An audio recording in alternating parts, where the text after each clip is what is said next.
बिस्मिल्लाहिर्रहमानिर्रहीम। इस वीडियो के अंदर हम एंजाइम का स्ट्रक्चर देखेंगे। पिछली जो वीडियो थी उसके अंदर हमने इंट्रोडक्शन देखा और हमने जाना कि कॉमन करैक्टरिस्टिक्स या कॉमन प्रॉपर्टीज़ एंजाइम्स की क्या होती है। ठीक है, इसके अंदर हम एंजाइम का सिर्फ स्ट्रक्चर देखेंगे। सबसे पहली जो चीज़ है ना कि एंजाइम जो होता है ना वो प्रोटीन का मिलकर बना होता है। और कौन सी प्रोटीन होती है? Globular protein. ठीक है, इसको हम हाईलाइट करते जाते हैं ताकि आपको आसानी हो MCQs के हवाले से। ठीक है, और दूसरी बात कि एक या एक से ज़्यादा पॉलीपेप्टाइड से मिलकर बना। तो पॉलीपेप्टाइड माना कि जो चेन होती है, पॉलीपेप्टाइड एक लड़ी, ठीक है, जिस तरह एक अमाइनो एसिड, दूसरा अमाइनो एसिड, तीसरा अमाइनो एसिड, जिस तरह एक चेन बनाती है, इसको हम पॉलीपेप्टाइड बोलते हैं। एक या एक से ज़्यादा पॉलीपेप्टाइड चेन से क्या बने होते हैं? एंजाइम हमारे पास। ठीक है, ये प्रोटीन होते हैं। अब यहाँ पर एक एक्सेप्शन को आपने लाजमी याद रखना, ये MCQ के अंदर पूछी जाती है। वो है कि राइबोजाइम्स होते हैं वो एंजाइम्स होते हैं जो प्रोटीन से नहीं बने होते, बल्कि ये RNA से मिलकर बने होते हैं। मतलब ये RNA से बने होते हैं। ठीक है, और ये राइबोसोम्स को राइबोसोम इसलिए बोलते हैं क्योंकि ये हमारे सेल्स के अंदर एक स्ट्रक्चर होता है। कौन सा? राइबोसोम्स, उसके अंदर मौजूद होते हैं। उसकी यहाँ पर एग्जांपल भी दी इन्होंने कि एक हमारे पास एंजाइम होता है पेप्टिडाइल ट्रांसफेरेज। अब जो पेप्टिडाइल ट्रांसफेरेज होता है ये राइबोजाइम होता है। राइबोजाइम क्या होता है? जो RNA से मिलकर बना होता है। ठीक है, जो किससे मिलकर बना होता है? RNA से मिलकर बना होता है। ठीक है, और ये क्या करता है? ये पेप्टाइड बॉन्ड बनाता है ड्यूरिंग प्रोटीन सिंथेसिस। अब आपको पता होना चाहिए कि पेप्टाइड बॉन्ड क्या होता है। पिछले जो चैप्टर बायोलॉजिकल मॉलिक्यूल उसके अंदर आपने पढ़ा होगा कि देखें ये हमारे पास अमाइनो एसिड है ना, अमाइनो एसिड से मिलकर हमारे पास क्या बनता है? हमारे पास बनता है प्रोटीन। ठीक है, जिस तरह कार्बोहाइड्रेट किससे मिलकर बनते हैं? मोनोसैकेराइड वगैरह यूनिट मिलते हैं तो फिर हमारे पास क्या बनते हैं? कार्बोहाइड्रेट्स वगैरह। और जो प्रोटीन होता है वो अमाइनो एसिड से मिलकर बने होते हैं। अब जो अमाइनो एसिड होते हैं वो एक दूसरे के साथ कनेक्टेड किस तरह होते हैं? वो कनेक्टेड होते हैं एक बॉन्ड के ज़रिए, जिसको हम बोलते हैं पेप्टाइड बॉन्ड। उसको हम क्या बोलते हैं? Peptide bond. ठीक है, यहाँ तक बात क्लियर होगी कि जो एंजाइम होते हैं वो प्रोटीन से मिलकर बने होते हैं। और प्रोटीन कौन सी होती है? ग्लोबुलर प्रोटीन होती है। उसके अलावा क्या है कि जो इसके अलावा एक और एक्सेप्शन है, वो ये है कि जो हमारे पास एक एंजाइम होता है राइबोसोम्स, बल्कि एक नहीं काफ़ी ज़्यादा ये ग्रुप है एंजाइम्स का, राइबोसोम्स। ठीक है, ये RNA से मिलकर बने होते हैं। ये किससे मिलकर बने होते हैं? RNA से। और इसकी एग्जांपल कौन सी दी उन्होंने एग्जांपल दी है पेप्टिडाइल ट्रांसफेरेज। और ये कहाँ पर मौजूद होते हैं? ये हमारे सेल के अंदर एक ऑर्गेनेली होती है जिसको हम बोलते हैं राइबोसोम्स। बस ये आपने याद रखना है कि एंजाइम जो होते हैं वो ग्लोबुलर प्रोटीन होते हैं।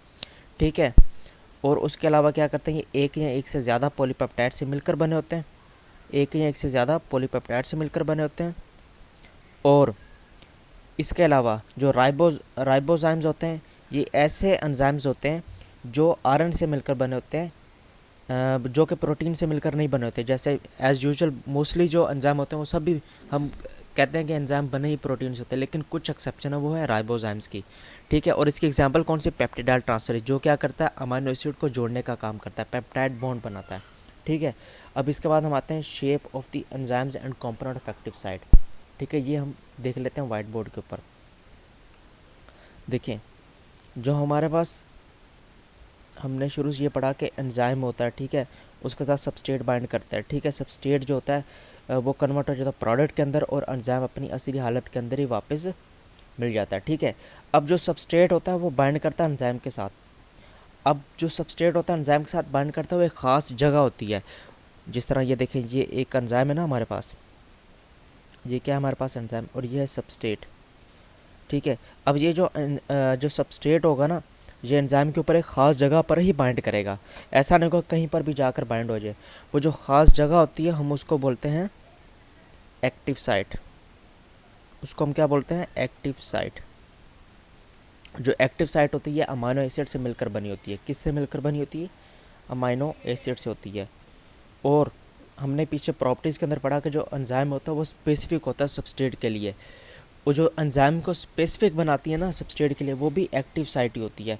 जो अमाइनो एसिड जो एक्टिव साइट होती है, यहाँ पर अमाइनो एसिड्स का सीक्वेंस ऐसा होता है वो एक ख़ास सबस्ट्रेट के साथ ही बाइंड करती है, किसी और सबस्ट्रेट के साथ बाइंड नहीं करती। इसी वजह से जो एक एंजाइम होता है, जिस तरह हमने एक एग्जांपल पढ़ी थी कि पेप्सिन होता है, वो प्रोटीन की डाइजेशन का काम करता है। ठीक है, जो पेप्सिन होता है ये कभी भी किसी कार्बोहाइड्रेट या फैट के साथ बाइंड नहीं करेगा। और जो पेप्सिन को जो स्पेसिफिक बनाती है प्रोटीन से कि यह प्रोटीन की डाइजेशन करेगा, वो बनाती है इसकी एक्टिव साइट। ठीक है, और एक्टिव साइट जो होती है वो फर्दर उसके अंदर दो चीज़ें आ जाती हैं। एक्टिव साइट के अंदर दो चीज़ें आ जाती हैं, और वो कौन कौन सी होती है? एक हमारे पास होती है बाइंडिंग साइट, और दूसरी हमारे पास होती है कैटालिटिक साइट। जो बाइंडिंग साइट होती है ना, जो बाइंडिंग साइट वो सबस्ट्रेट को एंजाइम के साथ बाइंड करवाती है। ठीक है, क्या करवाती है? वो बाइंड करके रखती है, अपने साथ जोड़ कर रखती है। ये जिस तरह ये हमारे पास एक्टिव साइट है ना, इसके अंदर एक बाइंडिंग साइट होगी, वो सबस्ट्रेट को अपने साथ जोड़ कर रखेगी। ठीक है, अपने साथ जब वो जोड़ कर रखेगी, फिर उसके बाद क्या होगा? फिर कैटालिटिक साइट अपना काम करेगी। ये एंजाइम, ये बाइंडिंग साइट ने उसको अपने साथ जोड़ कर रखा। ठीक है, फिर यहाँ पर होगी एक हमारे पास कैटालिटिक साइट। कैटालिटिक, अब कैटालिटिक साइट क्या करेगी? कैटालिटिक साइट, अभी ये हमारे पास एंजाइम और सबस्ट्रेट बाइंड है ना, अब वो क्या करेगी? सबस्ट्रेट को कन्वर्ट कर देगी किसके अंदर? प्रोडक्ट के अंदर।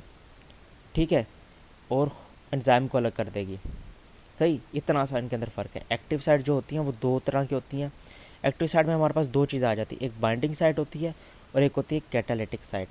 जो बाइंडिंग साइट होती है वो सबस्ट्रेट को बाइंड कराती है एंजाइम्स के ऊपर। ठीक है, और जो कैटालिटिक साइट होती है, जो बाइंड किया होता है ना वो सबस्ट्रेट, उसको कन्वर्ट कर देते हैं प्रोडक्ट के अंदर। ठीक है, ये फ़र्क है इसके अंदर।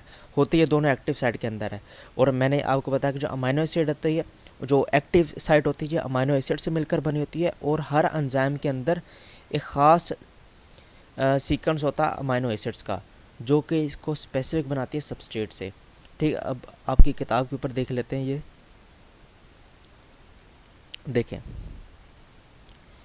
यहाँ पर भी, the catalytic activity for enzyme is located in an active site which is specific charge bearing 3 dimension cavity. मतलब एक ये चार्ज बेरिंग कैविटी होती है 3 डायमेंशनल। जो सबस्ट्रेट होता है वो इसी जगह पर आकर अटैच्ड होता है। और एक और इम्पॉर्टेंट चीज़, जो बाइंडिंग होती है ना, यहाँ पर जो बाइंडिंग होती है, मतलब यहाँ पर एक्टिव साइट के ऊपर सबस्ट्रेट ने आकर बाइंड करना है ना, अब ये जो इन दोनों के दरमियान जो बाइंडिंग होती है वो होती है नॉन कोवलेंट। मोस्ट इम्पॉर्टेंट कौन सी होती है? Non covalent. ठीक है, और नॉन कोवलेंट में कौन कौन सी आ जाएगी हमारे पास? एक हमारे पास आ जाएगी हाइड्रोजन, एक हमारे पास आ जाएगी हाइड्रोजन बॉन्डिंग, और दूसरी आ जाएगी हाइड्रोफोबिक इंटरेक्शन। ठीक है, ये बात जो है ना आपने लाजमी याद रखनी है कि जो एक्टिव साइट जो होती है वो चार्ज बेरिंग साइट होती है, वहाँ पर आकर सबस्ट्रेट जो बाइंड करता है वो नॉन कोवलेंट बॉन्डिंग के थ्रू बाइंड करता है, नॉन कोवलेंट बॉन्डिंग थ्रू। और उसके एग्जांपल में से आपने बताना कि हाइड्रोजन बॉन्डिंग या हाइड्रोफोबिक इंटरेक्शन। ठीक है, और फिर इसके अलावा जो मैंने आपको बताई जो चार्ट के ऊपर, जो एक्टिव साइट होती है उसके अंदर 3 to 12 अमाइनो एसिड का सीक्वेंस होता है। ठीक है, और वो पार्टिकुलर फैशन के अंदर अरेंज होती है। ठीक है, जिस तरह भी इन्होंने एग्जांपल दी कि एल्डोलेज एंजाइम होता है ना, उसके अंदर जो अमाइनो एसिड होता है वो glycine, histidine, alanine amino acids होते हैं। ठीक है, और जो अमाइनो एसिड होते हैं ना ये हर एंजाइम के अलग अलग होते हैं। इसी वजह से जो एंजाइम होता है वो एक ख़ास सबस्ट्रेट के साथ ही बाइंड करता है। दोबारा बताता चलूँ कि ये जो एंजाइम होगा ना, इसकी जो एक्टिव साइट होगी वो स्पेसिफिक होगी। अगर उसके अंदर जो सीक्वेंस अमाइनो एसिड का वो प्रोटीन के लिए, तो वो सिर्फ प्रोटीन के साथ ही बाइंड करेगा। अगर कार्बोहाइड्रेट का है तो वो कार्बोहाइड्रेट के साथ बाइंड करेगा। अगर फैट के लिए है तो वो फैट के साथ बाइंड करेगा। अब यहाँ पर दूसरी जो चीज़ बता रहा है कि जो एंजाइम होते हैं उसके अंदर है ना दो फंक्शनल साइट होती हैं। क्या होती हैं? दो फंक्शनल रीजन होते हैं एक्टिव साइट के अंदर, सॉरी, दो फंक्शन, एक बाइंडिंग साइट होती है और कैटालिटिक साइट। ठीक है, वही जो चीज़ के सबस्ट्रेट को जो बाइंड कराती है एंजाइम के साथ वो होती है बाइंडिंग साइट। बाकी जो अदर जो दूसरी होती है, दूसरी कौन सी होती है हमने पढ़ी, वो होती है कैटालिटिक साइट। दूसरी कौन सी है? Catalytic site. वो क्या करती है? वो कन्वर्जन कराती है सबस्ट्रेट की किसके अंदर? वो सबस्ट्रेट की कन्वर्जन करा देगी प्रोडक्ट के अंदर। वो कौन करेगी? Catalytic site.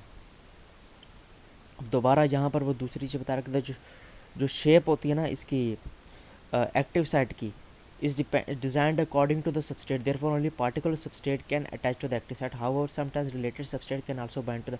लिखा हुआ है कि जो शेप होती है एक्टिव साइट की वो एक डिज़ाइंड होती है ख़ास सबस्ट्रेट के लिए, ठीक है, उसके अलावा कोई सबस्ट्रेट बाइंड नहीं कर सकता। लेकिन काफ़ी बार ऐसा होता है कि उस सबस्ट्रेट के अलावा दूसरी सब्सटेंस भी बाइंड कर लेते हैं, ठीक है, वो हम आगे पढ़ेंगे वो कौन से सब्सटेंस होते हैं जो सबस्ट्रेट की जगह एंजाइम की एक्टिव साइट पर बाइंड कर लेते हैं, ठीक है। वो मोस्टली इनहिबिटर्स होते हैं जिनके जो स्ट्रक्चर होता है वो सबस्ट्रेट से मिलता जुलता होता है, तो वो जो हमारा एंजाइम होता है वो पहचान नहीं पाता क्योंकि बिल्कुल सेम थोड़ा बहुत ही फ़र्क होता है, तो इस वजह से वो बाइंड कर जाते हैं और एंजाइम की एक्टिविटी को स्टॉप कर देते हैं। अब फिर यहाँ पर है कि some enzyme require a non protein part. अच्छा, ये भी चार्ट के ऊपर ही हम देख लेते हैं। अब जो एंजाइम होता है ना, हमने पढ़ा प्रोटीन का मिलकर बना होता है, ठीक है, लेकिन एंजाइम को ना काफ़ी बार है ना नॉन प्रोटीन पार्ट भी चाहिए होता है। एंजाइम जो होता है मोस्टली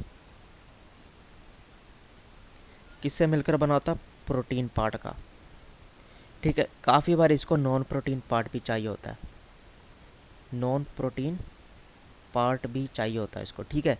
वो जो नॉन प्रोटीन पार्ट होता है ना उसको हम क्या बोलते हैं? हम उसको बोलते हैं कोफैक्टर, उसको हम क्या बोलते हैं? कोफैक्टर। जो नॉन प्रोटीन पार्ट होता है उसको हम क्या बोलते हैं? कोफैक्टर। और जो प्रोटीन, अच्छा फिर आगे इन्होंने बताया कि जो प्रोटीन पार्ट होता है ना एंजाइम का, मतलब जो सिर्फ प्रोटीन पार्ट होता है एंजाइम का, उसको हम दूसरा नाम क्या बोलते हैं? Apo enzyme, apo enzyme. और जो protein part plus non protein part उसको हम क्या बोलेंगे? Plus non protein. जब दोनों मिलकर होंगे तो हम उसको बोलेंगे होलो एंजाइम, उसको हम क्या बोलेंगे? Holo enzyme. अब ये आपकी किताब से ही डायग्राम देखकर ना समझने की कोशिश करते हैं। ये देखें, यहाँ पर इसने क्या बताया कि जो एंजाइम होता है ना उसको नॉन प्रोटीन पार्ट की ज़रूरत होती है। काफ़ी एंजाइम होते हैं उनको नॉन प्रोटीन पार्ट की ज़रूरत होती है, उसको हम क्या बोलते हैं? कोफैक्टर। जिस तरह यहाँ पर ये जो है ये कोफैक्टर है। अब कोफैक्टर यहाँ पर अटैच नहीं है, ठीक है, इसके साथ एंजाइम के साथ, तो जो एंजाइम होगा जो इसके साथ अटैच नहीं है तो हम उसको क्या बोलेंगे? Apo enzyme. जो प्रोटीन पार्ट होता है सिर्फ उसको हम क्या बोलेंगे? एपो एंजाइम, ठीक है। और ये जो नॉन प्रोटीन पार्ट था जो कोफैक्टर था उसको हम क्या बोलेंगे? नॉन प्रोटीन पार्ट था उसको हम क्या बोलेंगे? कोफैक्टर, ठीक है। जब ये कोफैक्टर एंजाइम के साथ जो प्रोटीन पार्ट है, ये जो एपो एंजाइम है ये प्रोटीन पार्ट है ना, इसके साथ जब अटैच्ड हो जाएगा तो उसको हम क्या बोलेंगे? Holo enzyme. आप इसको इस तरह भी याद कर सकते हैं कि जो होल होता है उसका मतलब होता है सारा, ठीक है, उसका मतलब होता है सारा। तो होलो एंजाइम मतलब कि जो आपका कोफैक्टर है वो भी अटैच्ड है किसके साथ? प्रोटीन पार्ट के साथ। जो सिर्फ प्रोटीन पार्ट है हम उसको क्या बोलेंगे? Apo enzyme. जो नॉन प्रोटीन पार्ट है उसको हम बोलेंगे कोफैक्टर, ठीक है। तो अगर जो नॉन प्रोटीन पार्ट भी अटैच हो जाएगा तो हम उसको क्या बोलेंगे? होलो एंजाइम, ठीक। अब जो काफ़ी ऐसे एंजाइम होते हैं जिनको कोफैक्टर की ज़रूरत नहीं होती, उन्होंने वो एग्जांपल दे के पेप्सिन उसमें से एक एग्जांपल है। पेप्सिन का क्या होता है मैंने पहले भी आपको बताया लेकिन फिर दोबारा बता देता हूँ कि पेप्सिन का क्या काम होता है। वो पेप्सिन की एक्टिविटी कैसे होती है, देखें ये हमारे पास है ना GIT, ठीक है, फिर ये हमारे पास आ जाएगा स्टोमक, ठीक है, और फिर ये हमारे पास आ गया इंटेस्टाइन, ठीक है। जो पेप्सिन होता है उसका रोल होता है सिर्फ और सिर्फ स्टोमक के अंदर।